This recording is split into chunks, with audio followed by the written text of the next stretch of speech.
4 бөлүм. Шамуэль бүт Ысрайылга сөз сүйлөдү.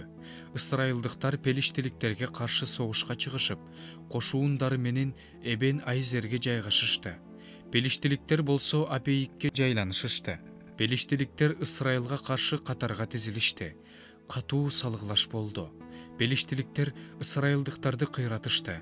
Согуш талаасында алардын 4000 жакын адамын өлтүрүштү.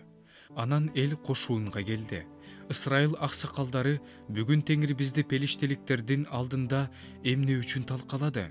Шилодон Теңирден келишим сандыгын алалы. Ал биздин арабызда болсун. Ошондо ал бизди душмандарыбыздын колунан сактайт дешти. Ошентип, эл Шилого кишилерди жиберди.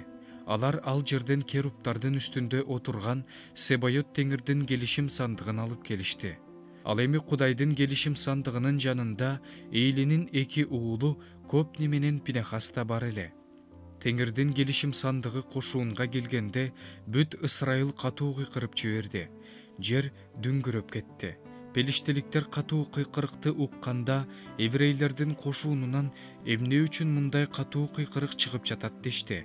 Анан алар кошуунга Теңирдин келишим сандыгы келгенин билишти. Ошондо пелиштиликтер коркуп, алардын кошуунуна Кудай келди дешти. Дагы мындай дешти: бизге кайгы, анткени мындай нерсе мурун болгон эмес. Кайгы бизге, бул кудуреттүү Кудайдын колунан бизди ким куткара алат? Чөлдө мисирликтерди ар кандай жазалар менен кырган Кудай ушул. Пелиштиликтер еврейлер силерге кул болгондой, силер да аларга кул болбошуңар үчүн белиңерди бек бууп, кайраттуу болгула, алар менен салгылашкыла. Пелиштиликтер салгылашышты. Ысрайылдыктар жеңилип, ар кимиси өз чатырына качты. Зор кыйроо болду.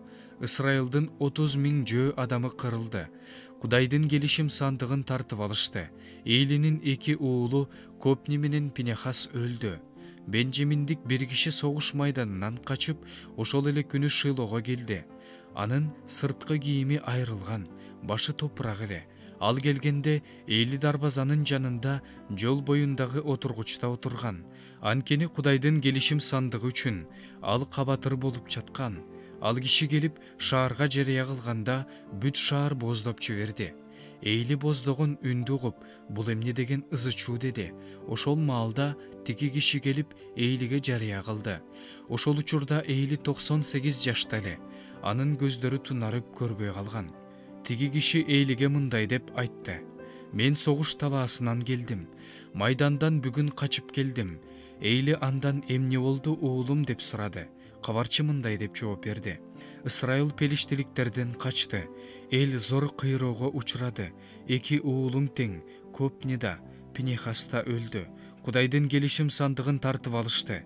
Ал Кудайдын келишим сандыгы жөнүндө айтканда, Эйли дарбазанын алдындагы отургучта отурган жеринен чалкасынан кетип, кыр аркасы сынып өлдү. Анткени ал карып калган эле. Салмактуу да болчу. Ал 40 жыл Ысрайылдын башкаруучусу болду. Келини Пинехастын аялы кош бойлуу болчу. Төрөтү жакындап калган эле.